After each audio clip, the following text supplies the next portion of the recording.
Bonsoir Éric Coquerel. Bonsoir. Vous êtes député La France Insoumise de Seine-Saint-Denis et président de la Commission des Finances à l'Assemblée nationale. On va évidemment parler de cette réforme des retraites, puisqu'il y a un appel à la mobilisation contre la réforme dès ce jeudi, qui sera une journée spéciale sur LCI bien sûr.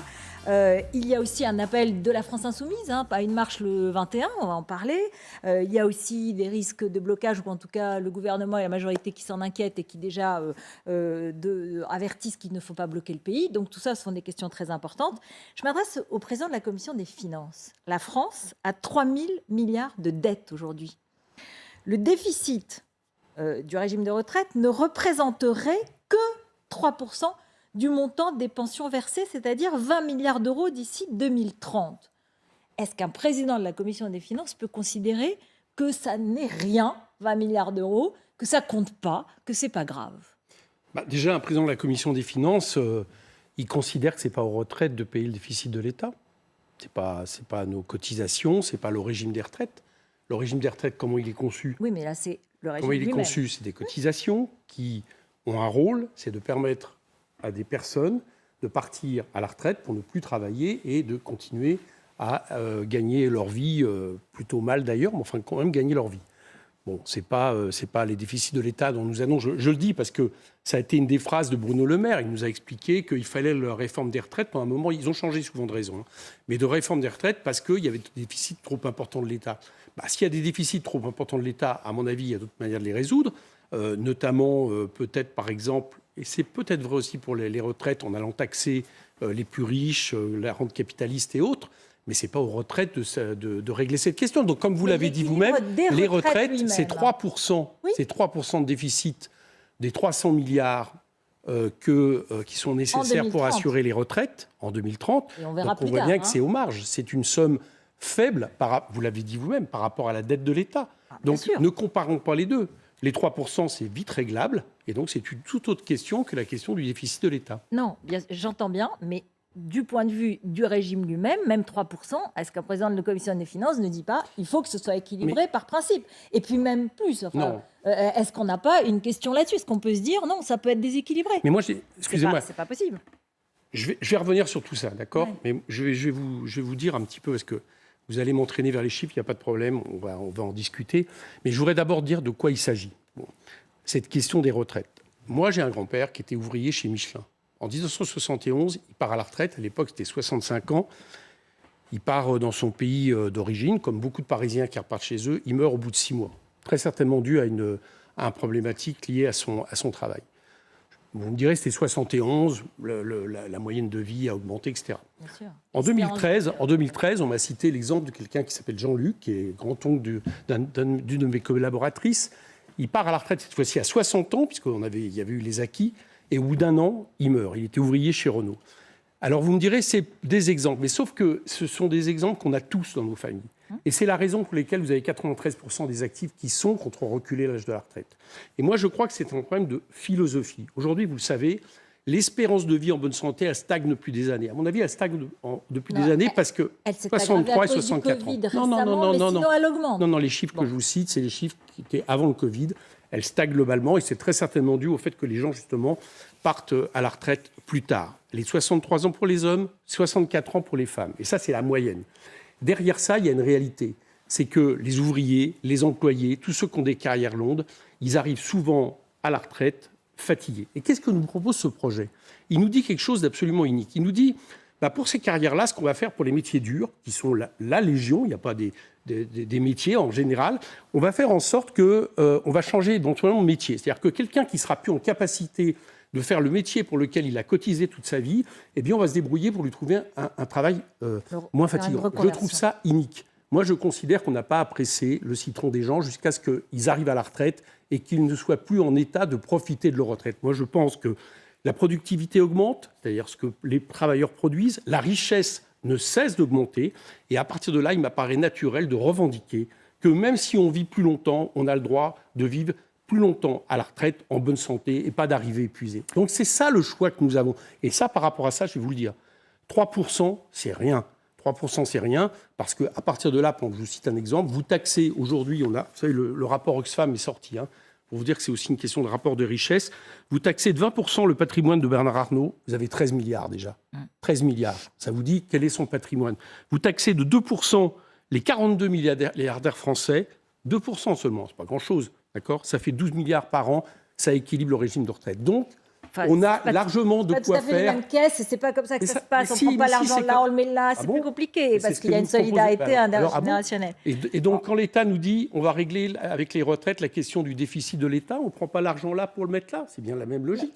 Donc moi, je dis que la question, c'est comment on répartit les richesses. Et si, comme le dit le corps...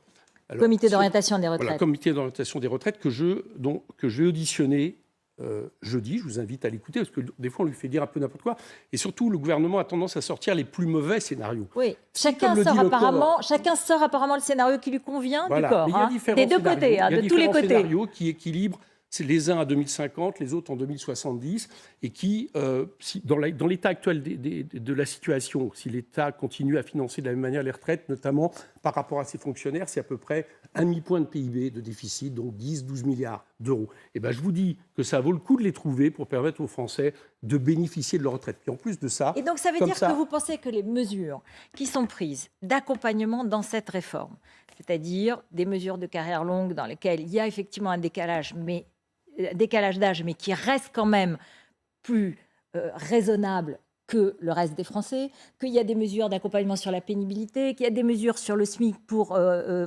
sur les carrières dans lesquelles on a toujours cotisé en étant au SMIC. Enfin, je veux dire par là, dans l'ensemble des mesures d'accompagnement de ce projet qui cherche à effectivement atténuer l'effet de l'âge, du report de l'âge, il n'y a rien à prendre, tout est à jeter. Il y a une chose à prendre. On y parlait l'autre jour avec Laurent Berger de la CFDT que j'ai reçu, qu'on s'est rencontré. Il y a une chose à prendre, je suis assez d'accord avec lui, c'est la seule chose qu'il voit de positif pour l'instant, c'est Laurent Berger. C'est les TUC, travaux d'utilité qui ont été collectifs, qui vont être comptabilisés pour la retraite. C'est la seule chose. Le reste, je vais prendre les éléments que vous m'avez dit. Même pour les carrières les plus longues, c'est-à-dire en dessous de 20 ans, au mieux, ça ne changera pas les situations actuelles. Au mieux. Pour la plupart d'entre eux, ça fera qu'ils seront quand même obligés d'avoir 44 années de cotisation, le 43 années, pour atteindre l'âge de la retraite. Donc la plupart d'entre eux, ça va prolonger l'âge de la retraite au moins 2 ans. Et pour la très grande majorité des Français, puisque comme vous le savez, il y a le recul de l'âge de la retraite, mais il y a aussi le fait que les 43 ans de cotisation vont s'accélérer. Et là, pour la très grande majorité des Français, cette réforme va consister à un recul de 2, voire 3 ans pour partir en retraite. Et quant aux 85% du SMIC, vous connaissez notre réponse, c'est d'abord les carrières complètes, donc ça pénalise notamment tous ceux qui ont des périodes hachées. Pardon, mais juste là-dessus, il y a des gens qui aujourd'hui, avec une carrière complète, ils sont à 985 €, par exemple, de retraite, ils seront à 1 200. Ce que je veux dire, c'est qu'il y a aussi, vous pouvez le reconnaître, il y a aussi des cas dans lesquels il y aura une amélioration. Il est peut-être marginal, je ne sais pas. Il est peut-être marginal, mais il existe. Appliquons la réforme de 2003, c'était prévu dedans. La réforme Fillon prévoyait, ça n'a jamais été appliqué, donc on n'a pas besoin d'une réforme qui recule l'âge de la retraite pour tout le monde. Appliquons la réforme de 2003. Et nous, comme nous avons des propositions, on proposera même qu'il n'y ait pas une retraite en dessous du SMIC, parce que moi je considère, autour de moi, je vous ai cité des exemples, mais il se trouve que j'ai plein d'exemples de gens qui ont des retraites, ont travaillé toute leur vie à 1 000 €. Je considère que la retraite, par essence, vous n'avez plus de progression sociale espérée. Donc, il devrait y avoir personne en dessous du SMIC en France. Ça serait normal. Alors, écoutez, Bruno Le Maire, aujourd'hui le ministre de l'Économie, qui s'adresse un peu à vous, justement, ceux qui défendaient les catégories les plus populaires. On fait la politique de l'autruche et on se résigne au chacun pour soi. Parce que ce à quoi mène, ce que propose ceux qui, la main sur le cœur, vous disent c'est pas grave les déficits, c'est pas grave et tout va bien, ce à quoi ça mène directement, c'est l'égoïsme, le chacun pour soi, le débrouillez-vous tout seul, qui sera dur pour les plus pauvres, pour les moins qualifiés, pour les plus modestes, parce que eux s'en sortiront pas. Donc oui, j'accuse tous ceux qui ne se soucient pas des déficits du régime des retraites, qui ne veulent pas engager de réforme des retraites, quelle qu'elle soit, dans le fond, de faire le jeu des plus favorisés dans notre pays au détriment des plus faibles et des plus modestes. Parce que ce qu'il dit, ce qu'on entend, c'est qu'en fait, les plus favorisés, ils ont plein d'autres moyens que leur retraite. De fait, ils ont réussi soit à faire des économies, soit à avoir un logement, soit à avoir une assurance vie, soit à avoir des moyens. Mais ceux qui n'ont pas pu ça, ceux-là, la retraite, elle est essentielle. Donc, il faut la défendre. Déjà, il faudrait savoir de quel plus favorisé nous parlons. Oui, bien sûr. On ne parle pas des milliardaires dont je vous ai parlé. Non, on ne parle pas des milliardaires. Je parle même... Ceux-là, il n'y a pas trop à s'inquiéter, c'est chez eux qu'il faut aller chercher l'argent. Bon, il y a plein d'autres. Mais en tout cas, la retraite, en l'occurrence, c'est ce qui est... pour ceux qui n'ont rien. Donc, ce que nous propose Bruno Le Maire, et je vais revenir parce que je pense que son projet fait exactement l'inverse. Il nous dit, pour faire en sorte que le régime de retraite puisse continuer à exister et que chacun n'aille pas chercher ses propres solutions, il faut faire reculer l'âge de départ à la retraite pour l'ensemble des salariés, dont ceux qui ont les périodes les plus longues et les plus dures. C'est quand même curieux. Il nous dit, pour avantager ces salariés, on va leur reculer l'âge de la retraite. Vous voyez bien qu'il y a une injonction paradoxale là-dessus. Et en plus de ça, c'est faux. Je vais vous dire pourquoi c'est faux. Prenons, on nous cite souvent les jeunes qui, de toute façon, ne pourront pas partir à la retraite avant 67 ans du fait des 43 ans de cotisation. D'accord ? C'est souvent ce qu'on nous dit. Bon. Mais justement, c'est pour ces jeunes-là, à partir du moment où vous avez quasiment un Français sur deux qui n'est plus employé au moment où il part à l'âge de la retraite, c'est ces jeunes-là à qui on va dire « trouvez un autre moyen pour assurer votre retraite ». Donc en réalité, c'est l'inverse. Ce projet, en détériorant les conditions pour partir à la retraite, va inciter ceux qui le peuvent, et c'est peut-être un de ses objectifs, à aller chercher de la retraite par capitalisation. Donc je pense que c'est une très mauvaise façon de présenter les choses. Mais bon, voilà, Bruno Le Maire est dans son rôle. Alors, la journée de mobilisation, elle s'annonce importante. Vous serez sans doute parmi les manifestants, j'imagine. Parce que, en fait, la France Insoumise a aussi appelé à une marche samedi. Et j'ai vu que Fabien Roussel, du Parti communiste, avait dit « Mais c'est quoi cette marche ? C'est les cheveux dans la soupe. Elle arrive comme un cheval dans la soupe avec ses gros sabots. C'est quoi ? C'est une Moi, je vais vous dire une chose. C'est quoi ? C'est une façon de perturber le travail des syndicats ? Je dirais aucun mot contre ce que dit Fabien Roussel, aucun mot contre ce que peut dire tel ou tel dirigeant de gauche, parce qu'il faut être unis sur cette mobilisation. Voilà. Mais est-ce qu'elle est utile, votre marche du samedi ? Attendez, je vais y venir. Ouais. Je ne vais pas alimenter moi-même cette polémique en répliquant à un tel. D'accord. Le devoir de toute personne de gauche, hommes et femmes de gauche dans ce pays, c'est d'être derrière les syndicats et de faire en sorte que le jeudi prochain, il y ait 1 million de personnes dans la rue. Et des grèves partout pour faire reculer le gouvernement. Donc vous renoncez à votre marche de samedi ? Tout ce qui peut diviser, attendez, je vais vous répondre. Tout ce qui peut diviser, tout ce qui peut alimenter la machine à polémique sur lequel les médias se jettent rapidement est mauvais. Donc voilà, moi, mon objectif. Alors maintenant, je vous réponds. La marche de samedi a été décidée par des mouvements jeunes avant qu'il y ait une date de proposer sur la table. Il n'y avait pas eu de date encore de l'intersyndicale. Bien. Donc ils ont mis cette date à l'époque qui était seule le 21.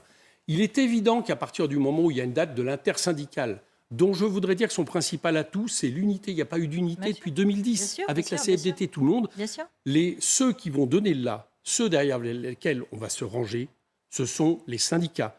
Les journées tests, je vais finir, les journées tests, celles que vous observerez dès jeudi soir pour dire si c'est succès ou pas, ce sont les journées des syndicats. Après ça, comme dans tout mouvement de cette ampleur, chacun peut amener, j'allais dire, son affluent au fleuve. Attendez, je vais être plus direct.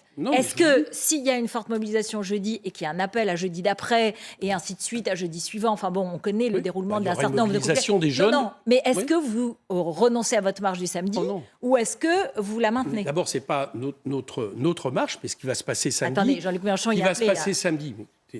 On ne renoncera pas plus à la marche samedi que nous allons renoncer demain soir, et j'y serai, au meeting appelé par la NUPES, à l'initiative de Fabien Roussel, justement, à Japy. Pour moi, ce sont des manières j'allais dire, chacun apporte son écho, sa cotisation au mouvement. Mais encore une fois, ce qui va être important, c'est la journée de jeudi. Ce sont les prochaines journées d'action et de grève qui vont être appelées par les syndicats. Et tout ce qui permet de renforcer tout ça est bon à prendre. J'ai un mot, parce qu'aujourd'hui, vous avez participé au comité politique de la France Insoumise, qui a été présenté comme un comité politique de consolation, parce que vous n'étiez pas, vous, comme d'autres, dans la direction du parti, dans la nouvelle direction. Non, j'y étais pas aujourd'hui. Ah, vous n'y êtes pas allé ? Non, mais vous y étiez invité, c'est ça ? Oui, j'y étais invité, mais outre le fait que je ne pouvais pas y aller, je pense que, vous savez, je vais être rapide, mais je n'ai pas du tout envie d'étaler. Nous, on s'occupe de ça en interne. On est en train d'y arriver. On est certain à poser quelques critiques sur l'organisation qui a été proposée.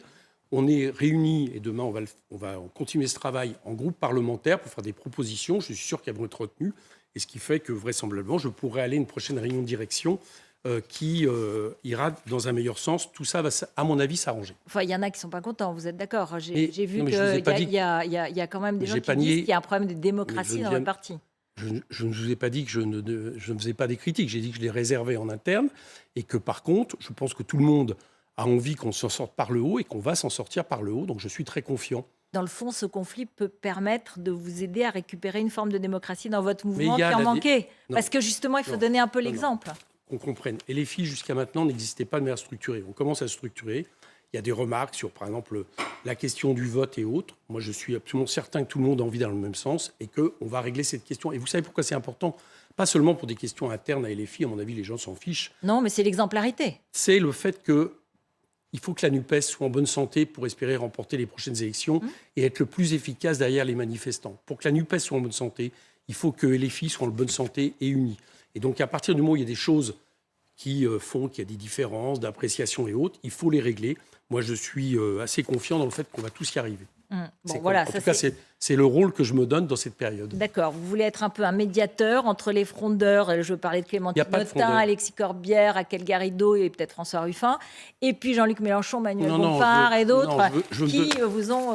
J'ai par nature, j'ai pas spécialement envie de donner aux médias ce que je pense et Mais que enfin, je c'est la peux donner en démocratie, les interne. médias. Pardon, Éric Coquerel, Mais- excusez-moi. Attendez. Excusez-moi. Non, non, non. Est-ce que vous avez les médias, c'est aussi la démocratie, Est-ce c'est que aussi vous avez normal entendu d'être transparent Est-ce dans que votre vous avez fonctionnement entendu par rapport Est-ce que vous avez entendu Je suis désolée. Est-ce hein. que vous avez entendu que je pense que la démocratie n'est pas une chose essentielle Bah, pour les mouvements de gauche qu'on appelait au XXe siècle mouvement ouvrier? Si, mais je vous dis que justement par rapport aux critiques qui ont été faites et que j'ai portées moi-même, eh bien, je suis assez confiant. On a fait une première réunion la semaine dernière dans le groupe. Je suis assez confiant dans le fait qu'on se débrouille pour sortir par le haut et pour afficher de l'exemplarité. Voilà. Alors, autre chose, écoutons Aurore Berger. Elle s'inquiète justement sur les conséquences des grèves sur l'économie du pays.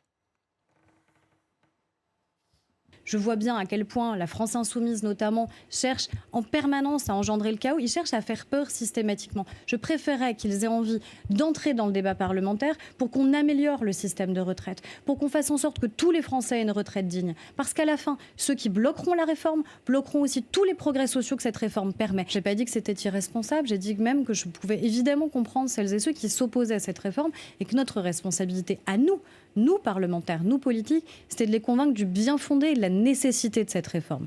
Est-ce que la seule manière de contester dans notre pays serait systématiquement de bloquer et d'entraver? Je ne crois pas. Manifester n'entrave pas, ne bloque pas, ça n'est pas la même chose.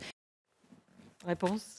Eh bien, le droit de grève est constitutionnel. Et le droit de grève, inévitablement, à un moment donné, il a des contraintes. Moi, je pense que ce discours très réactionnaire habituel, on pourrait produire des vidéos de personnes qui étaient les mêmes personnes que Mme Berger avant les grandes luttes de 95, de 2010, de 2020, ils auraient eu le même discours. Celui qui bloque le projet, c'est celui qui peut bloquer le pays, c'est M. Macron, qui n'a aucune légitimité, parce qu'il n'a, contrairement à ce qu'on dit, il n'a pas été élu au présidentiel pour ça, il a été élu, il le sait, il a fait appel à des gens comme moi pour voter pour lui contre Mme Le Pen. Lorsqu'il s'est présenté sur son programme, c'était aux législatives, il n'a pas gagné les législatives, il a tous les syndicats contre lui, il a 85% des Français contre lui, celui qui divise, qui prend le risque en pleine année de crise sociale de diviser et de bloquer le pays, c'est lui. Et je dis à Mme Berger, attention de ne pas remettre en question le droit de grève, qui est constitutionnel et qui fait souvent la différence entre les démocraties et les dictatures. Et ça veut dire que vous assumez si sur un conflit long, la vie quotidienne des Français est vraiment touchée? Mais la vie quotidienne des Français, elle sera touchée si on les force à travailler 2 ans, voire plus, 2 ans de plus au niveau des retraites. C'est bien sûr qu'elle sera touchée de manière quotidienne. On est tous touchés par ça. Et vous savez, les gens, ils le savent, ils ont une mémoire. Dans l'ADN des Français, il y a 2 choses qui, à chaque fois, les font réagir. Les retraites, la sécurité sociale. Vous allez voir que ça va être pareil. Et donc, vous voyez quoi? L'équivalent d'un mouvement de 1995, oui, ce que dit peut-être même plus Philippe vaste, Martinez, plus vaste à mon avis, plus vaste. Peut-être avec des formes, des fois, parce que c'est difficile de faire grève dans tous les secteurs, de grève par procuration comme en 95. Et c'est pour ça que je reste persuadé qu'on peut faire reculer le gouvernement. Monsieur Macron, vous savez, dans toutes les luttes sociales depuis quelque temps, il n'a pas toujours tenu la route, contrairement à ce qu'on dit. Il a reculé vis-à-vis des Gilets jaunes. Je ne fais pas la comparaison, mais il a reculé. Vous voulez faire les Gilets jaunes? Non, je vous dis, écoutez-moi. Monsieur Macron nous dit en gros, avec moi, ça, je ne recule pas. Je dis simplement que si je regarde, que ce soit les Gilets jaunes, que ce soit le mouvement des retraites qui finalement n'a pas été appliqué. Alors, le Covid, c'est vrai que le Mais Covid. c'est un exemple. Mais des c'est Gilets aussi. Il y a certains aspects des Gilets jaunes, oui, en termes de mobilisation sociale, qui ont une taxation injuste, bien évidemment. Bon, dans les Gilets jaunes, vous savez qu'il y a eu. Oui, on ne va pas faire l'histoire D'accord. En termes de mobilisation sociale, oui, à un moment donné, une réaction contre les inégalités qui sont en train d'exploser le pays, oui. Je vous parle des mouvements de 2020. Autrement dit, M. Macron, il ne nous a pas habitués à être un président qui inoxydable. C'est pas vrai. Il y a des moments où il recule, et je suis sûr qu'on peut le faire reculer cette fois-ci. Merci beaucoup, Éric Coquerel, d'être